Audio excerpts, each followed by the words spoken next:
होगी और तुम्हारे दोस्त बोलते हैं कि मैं तो 10 घंटे पढ़ रहा हूँ, 12 घंटे पढ़ रहा हूँ, 13 घंटे पढ़ रहा हूँ, जिससे कि तुम्हें और डर लगने लगता है। तुम्हें यह लगने लगता है कि सच में तुम एग्जाम के अंदर अच्छा स्कोर करके आ भी पाओगे या नहीं आ पाओगे। सो हाय एवरीवन, मेरा नाम है प्रशांत और आज की वीडियो किसी भी स्टडी टिप या फिर स्टडी स्ट्रैटेजी के ऊपर बिल्कुल नहीं है। आज तुमसे बस एक 1-to-1 बात करनी है यार। मुझे अपना बड़ा भाई शायद तुम मानते होगे और उस बड़े भाई के नाते ही आज तुमसे बात करने आया हूं।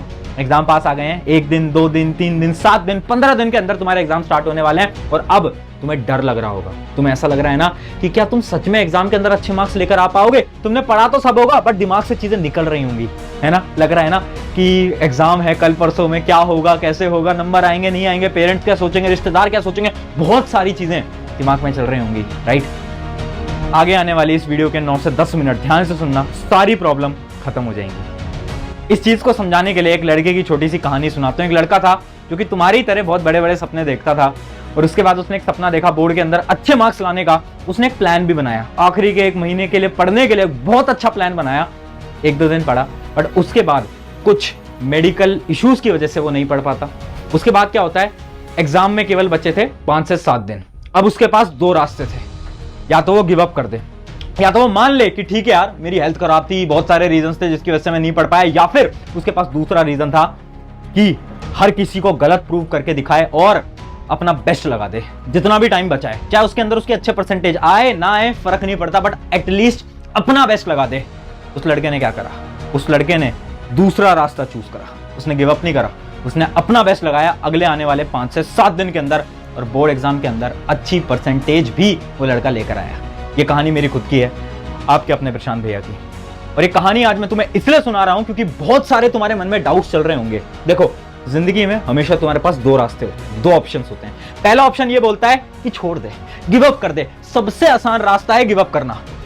आज तुम गिव अप कर सकते हो, तुम्हारे पास रास्ता है। खुद को तुम बहुत सारे रीजंस दे सकते हो, ठीक है कि ठीक है यार मेरी तो ना ये फाइनेंशियल कंडीशन अच्छी नहीं थी, मेरे तो पेरेंट्स ने मुझे अच्छी कोचिंग में नहीं डाला, मेरा तो ना ये हो गया था, हेल्थ इश्यूज हो गया था, बहुत सारे रीजंस है।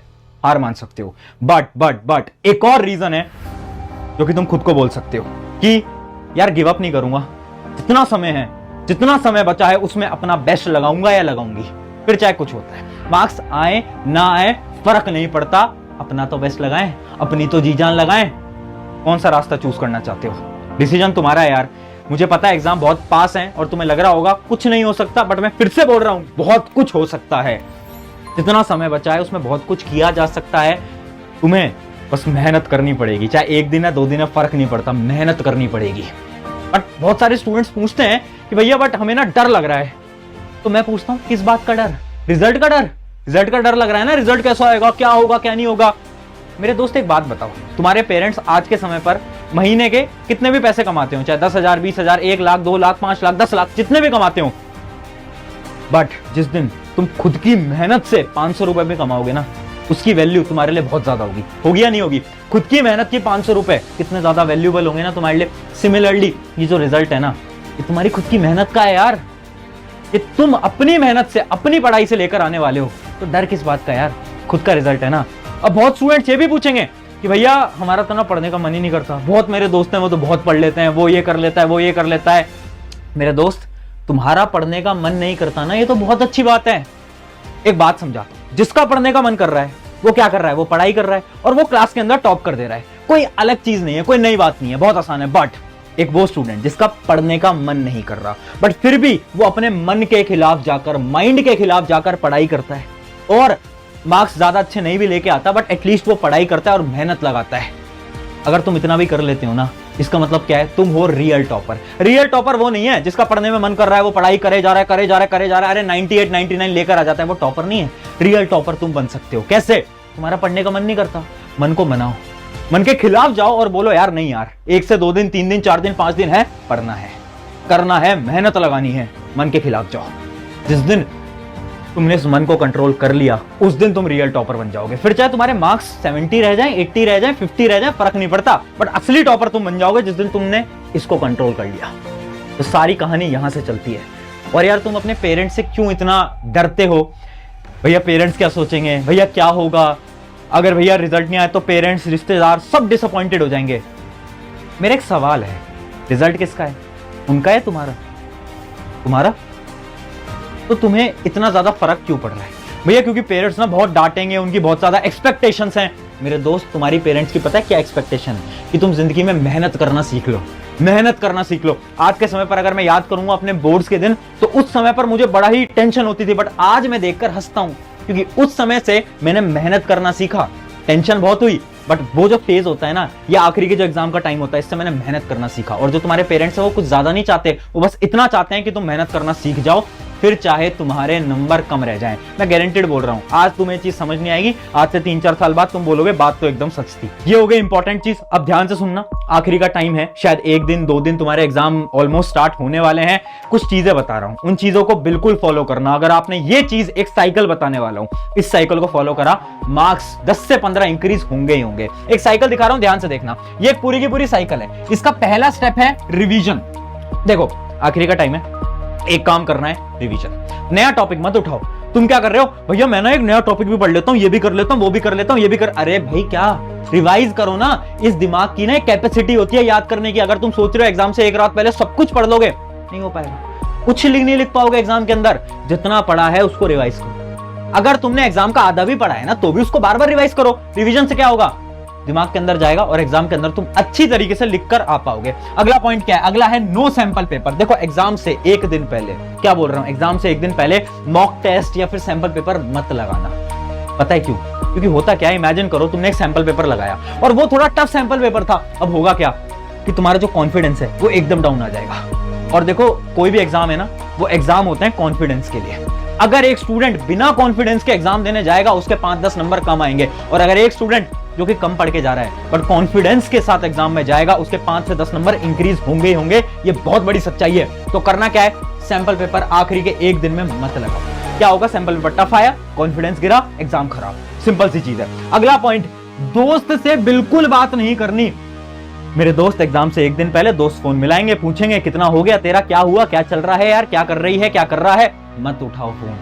क्या बोल रहा हूं मैं? मत उठाओ फोन। भैया दोस्ती का क्या होगा? एग्जाम के बाद बनाएंगे दोस्ती, अभी नहीं। मत उठाना फोन, क्योंकि वो बोलेंगे यार मैंने तो ये चैप्टर भी करा है, ये क्वेश्चन भी करा है, और उससे भी तुम्हारा कॉन्फिडेंस डाउन हो जाएगा।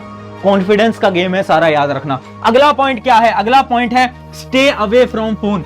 इस समय पर अपने मोबाइल फोन से 1 दिन के लिए, 2 दिन के लिए थोड़ी दूरी बना लो यार, ठीक है? अब स्टूडेंट्स क्या करते हैं? रिफ्रेश होने के लिए इंस्टा रील चलाते हैं। क्या कर रहे हो यार? उससे तुम्हारा दिमाग और कंज्यूम हो रहा है। वो जो इंस्टा यूट्यूब शॉर्ट्स पे तुम गाने सुनते रहते हो ना, एग्जाम के अंदर भी वही गाने बजने वाले हैं, ठीक है? तो इसलिए फोन से थोड़ा दूर हो जाओ। अगला स्टेप क्या है? अगला स्टेप है हमारा रिकॉल ऑल इन मॉर्निंग।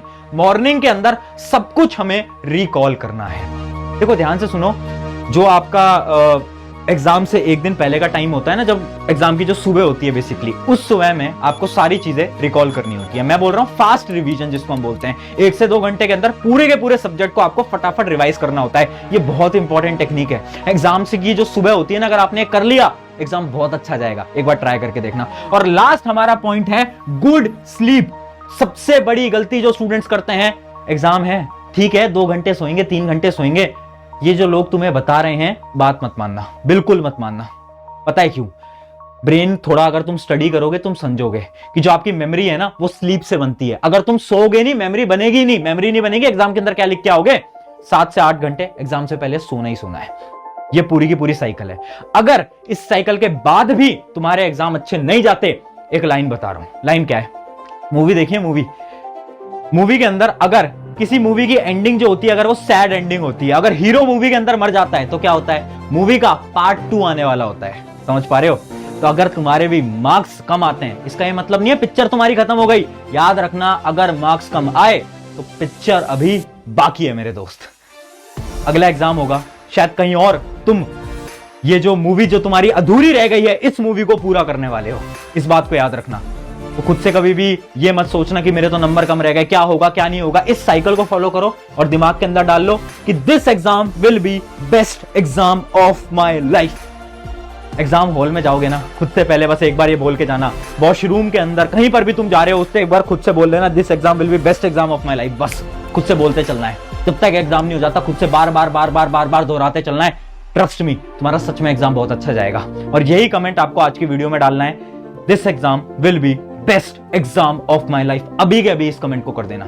शुक्रिया एवरीवन। मेरा नाम है प्रशांत। आई होप कुछ आपको सीखने को मिला होगा। And all the best for your exams. I hope तुम सबके सब एग्जाम के अंदर फोड़ के आने वाले हो। Take care.